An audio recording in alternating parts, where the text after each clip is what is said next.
Hi, I'm Marcel, and welcome to me screaming into the void, mostly about books. Jon Fosse won the Nobel Literature Prize in 2023, and the only thing that was really surprising about that is that he has been shortlisted to be a winner of the Nobel Literature Prize for 20 years now. And so when I heard that he had won, I was like, wait, does he have cancer or something? Is he dying? Is there something here I haven't noticed? So he is one of these people who nobody is surprised that he won the Literature Prize. Especially if you have read his magnum opus, which is Septology, and if you haven't, I can absolutely recommend it. But in that spirit, I found a list on List Challenge about Nobel Prize in Literature from an alternative universe. So the concept here is that you have the winner of the prizes in the odd numbers and an alternative winner on the even numbers. And I don't want to do the list, and the aim of the project of this video isn't to sort of critique anyone directly who has won it, even though I'm probably going to critique some of them. But it is to make us think, who do we think should have won the prizes? Because that says something about what we want these prizes to be. Now, I've stated before, and I am going to say it again. I think there is value in, as societies, as a collective, even a global collective, in reading the same books. Because if we don't read the same books, if we don't read some of the same literature, it is difficult for us to talk to one another about literature. You say something about a book you have read, I say something about a book I have read, and that is it. There is no more conversation than that. That being said, whenever you have the idea of a canon and the idea of these books are what we all should read, there is always going to be someone with then a power of definition. And historically, people with this type of power has very often promoted themselves and their own worldview rather than using the idea of a canon to talk about diversity or having different voices heard. And that's what I sort of think was interesting when I sort of saw the list of an alternative winners, because that is, again, who do we think should have won says something about us in regard to what we want these lists to be. Is it about promoting good literature, sort of talking about the technical aspect of it? Is it about diversity? Is it about promoting a certain voice regarding females, regarding minorities, or from certain parts of the country? And so I'm going to put the list of this list, the link of this list, down below, and I want everyone to try it out, and I want you to write me a comment about who you think should have won and explain why, and especially regarding the authors that aren't from the same country as you are, because it very often, when you're sort of talking about why hasn't this person won, or why hasn't this person won, very often you're talking about authors from the same background as you. by all means, I am going to talk in lengths and can talk in lengths about why Henrik Ibsen never won a literature prize. And if you have seen my Rudyard Kipling video, you know why he never won that prize, which is absolutely bonkers that one voice really changed so much about the sort of the beginning of this prize. Not necessarily because that doesn't really, that's what happens, of course, but it's still absolutely insane that guy really did all these things that he did. And so let's move on to do the alternative universe Nobel Prize literature winners. So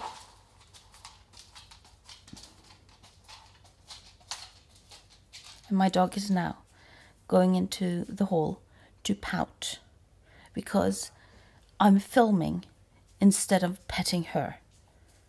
And that's unfair. Because every universe, every moment that isn't spent petting her is a moment wasted. So, the first one we see here is Sully Prudhomme, who was the first winner of the prize.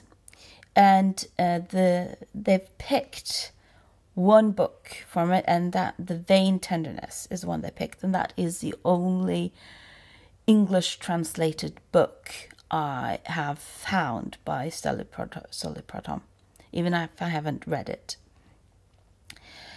And the alternative in number 2 is, of course, Leo Tolstoy, represented by Anna Karenina, and I've read Anna Karenina. And, of course, Leo Tolstoy not winning is one of the probably most known controversies about the people who should have won the Nobel Prize, because and this was such an uproar that people wanted to write to Tolstoy to apologize that he didn't win the first Nobel Prize. And of course, Sully Prudhomme is fairly unknown today. And I think that there is sort of an argument to be made that just because someone isn't known today doesn't mean that they shouldn't have won. It could be that Sully Prudhomme was an important author regarding... Sorry. It could be that Sully Prudhomme is a very important author regarding literature and literature development. But again, I want you to think about it. Should Sully Prudhomme have won if what he had done was important literature, even if it's not known today? Then you have Theodore Mommsen and George Meredith. Neither of them I've known. Bjørnstjerne Bjørnson. That he was, of course, the first Norwegian who won, and it's weird to think about him winning compared to, for example, not Henrik Ibsen winning. I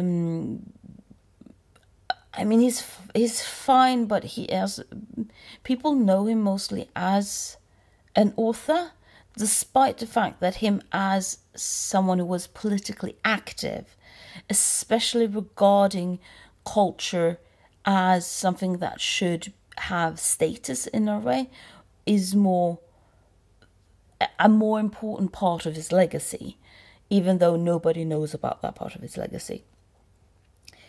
And then, of course, have Anton Chekhov, brilliant author.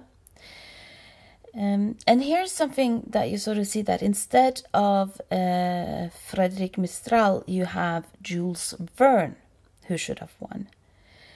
And this is also very interesting regarding what we want these prizes to be. Also, for example, this is something that they talk about regarding the Oscars, is that the films that won, especially in a period, I think it was sort of the 2000s, maybe the 90s, where all the films that won were also the films that nobody had seen, because they weren't popular, they weren't commercial.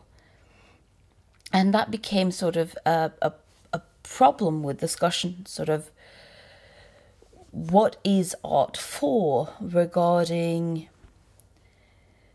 a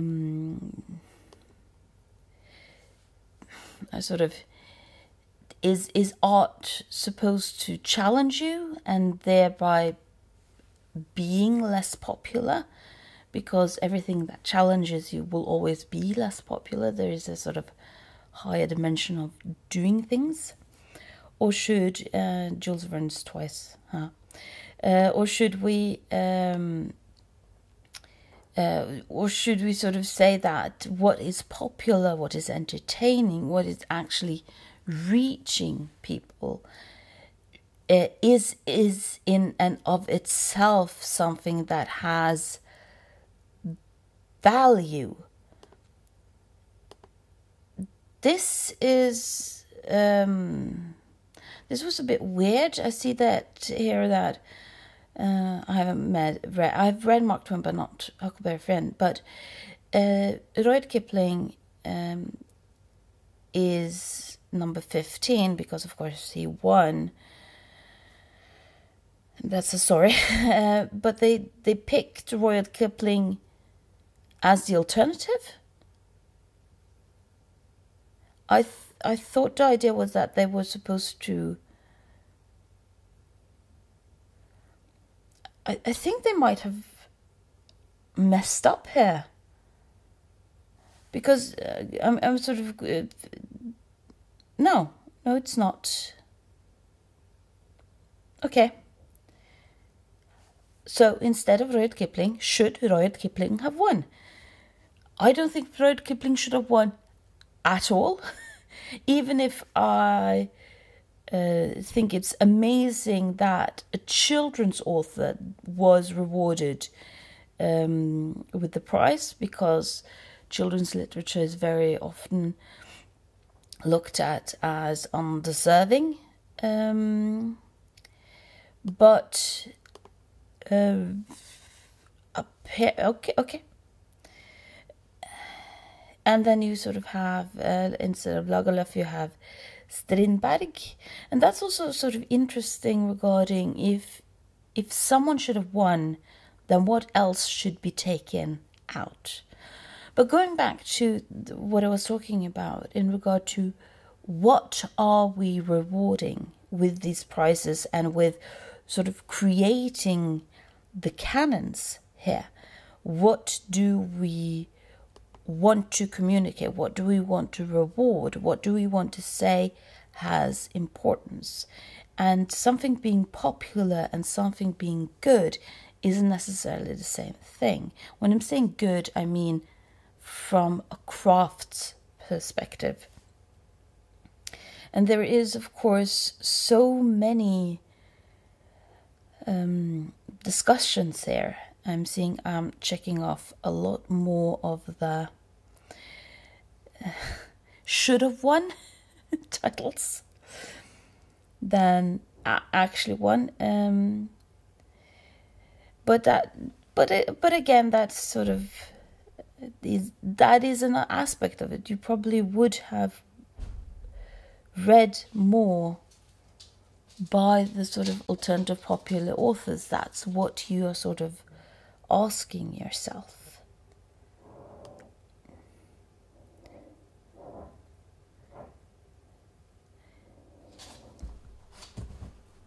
And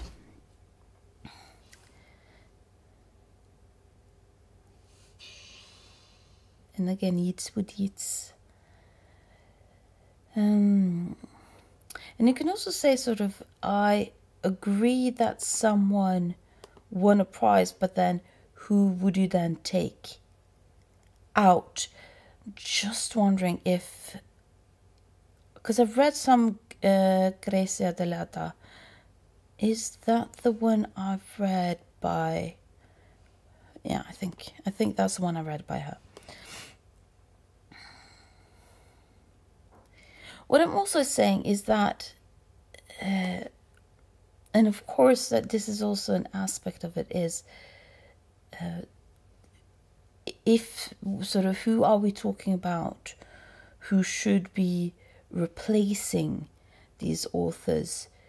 And I'm seeing that a lot of the alternatives that they have are other Anglo-American books and authors. And of course, when you do that, when you're sort of saying, no, I don't want this Anglo-American author to win, I want that Anglo-American author to win, you are sort of talking more about either you are then saying the sort of technical aspect of it, that this is a technically better book than this other one, but another one is sort of also talking about the populace aspect of it. And I don't think, again, one or the other is inherently better.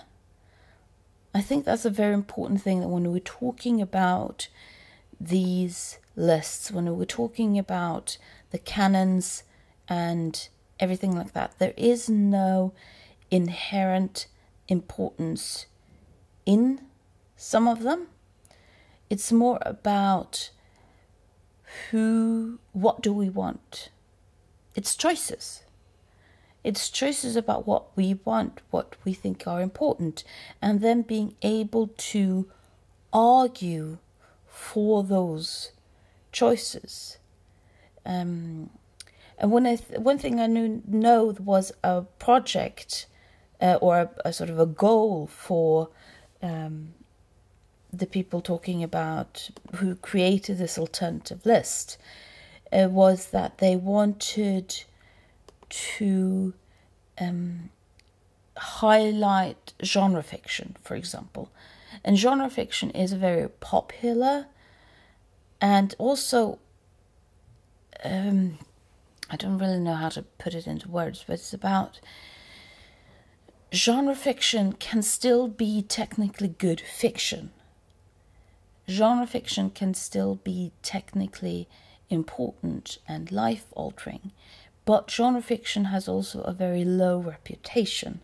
So you can sort of say that one of the objects that you have with creating an alternative list like this is to, for example, promote more genre fiction.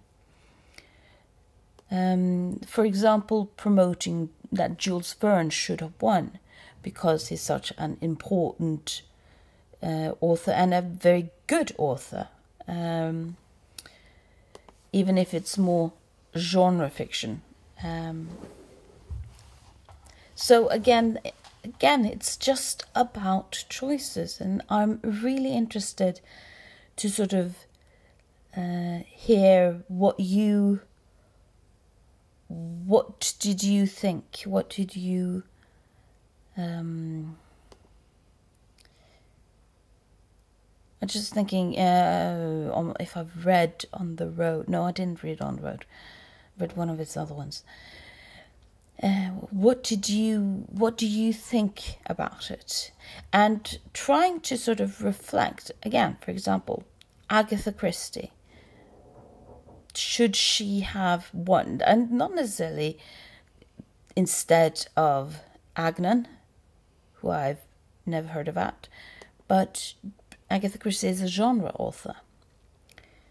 And then there were none is arguably one of the absolute best written books we have, but in a genre. So I like doing these lists, and I want you to do these lists, because doing these lists and having to sort of compare, okay, Beckett or Beckett, that's such a bad comparison. But okay, let's go back up and sort of talking about Asturias and Nabokov. And Nabokov is in the sort of Anglo focused discourse, a much huger author.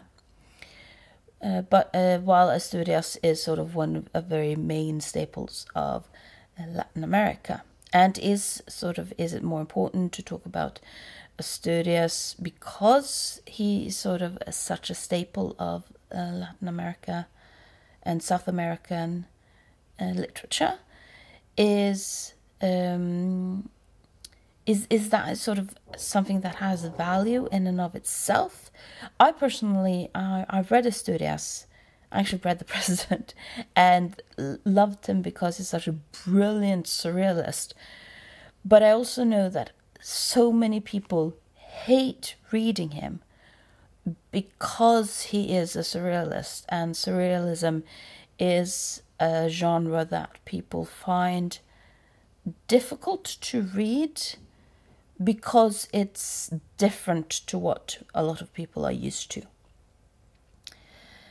Nabokov is a much more straightforward kind of writing, but of course the story is interesting in the sense that where do we understand men's view on little girls, especially sexualized views on little girls. And what I think fascinating about Lolita, I haven't read it, but I've read a lot about it, is how you sort of take a book that, based on what everyone says, is a horror story.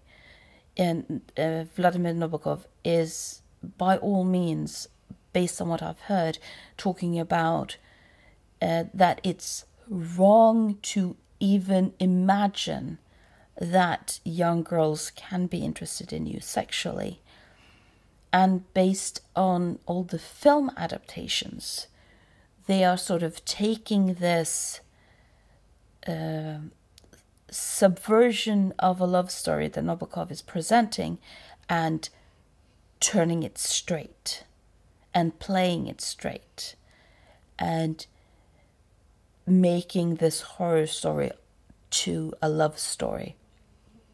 And that is also an important aspect of literature, about sort of both challenging us yet trying to make us think about our worldview, about our values. And you can also do that probably in some sense easy if you are sharing the cultural background of what is being satirized and what is being critiqued. So that is an interesting aspect of it. Again, J.R.R. Tolkien, one of the huge genre authors, the father of modern fantasy. Should he have one? And who should he have one instead of? And why? That's the important question here. Why do you think what you think? I'm really going on to the reflective perspective. And what I'm seeing is that I haven't actually read that many of the authors here. But there are so many interesting authors to see. And it's going to be... I mean, some of them I'm going to read majority of these I'm going to try and read at least something. But again, it's about trying to think, what do I want the Nobel Literature Prize to be? What do I want? That was in the school.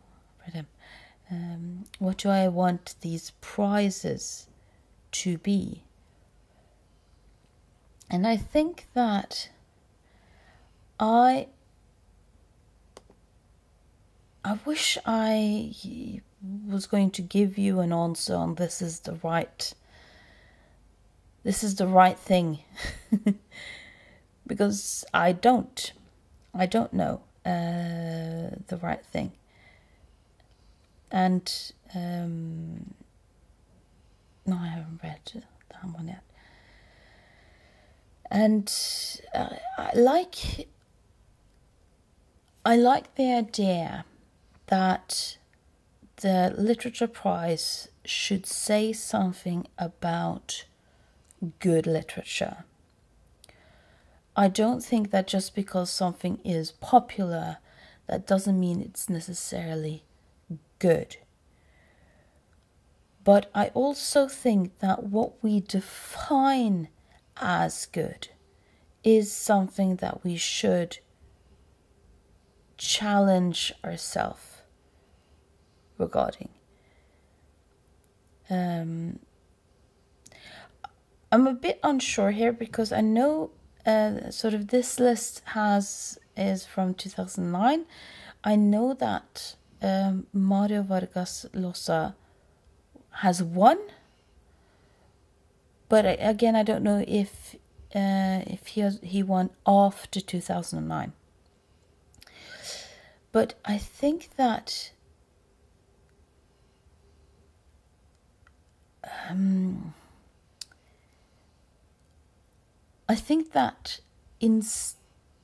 that we should be able to talk about why we think something is good, and to put into words why we think something is good. And I think that we should try to keep sort of an open mind in the sense of that good literature can be found in a lot of different places. And that a prize like the Nobel Literature Prize, in my opinion, should be to challenge us to figure out different places you can find good literature, in the sense of the cultural background, in the sense of the voices, in the sense of the genre. Because, and I'm not saying that necessarily because that you should automatically like something just because you view it as good. But I think that, to me, I think that is an important part of us being able to live together and to talk to one another. Will also have to include then being challenged on what is viewed as good literature. So I read 40 books of the 214. Some of the authors I have read, but not the version the book that they've presented there. That's fine. And I'm just interested in seeing, because if you're going here on stats,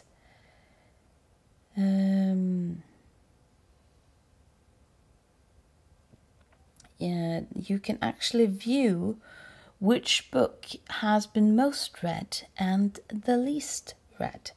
So the most read is The Great Gatsby by F. Scott Fitzgerald. So almost 80% of the people who have taken the quiz has read that one. And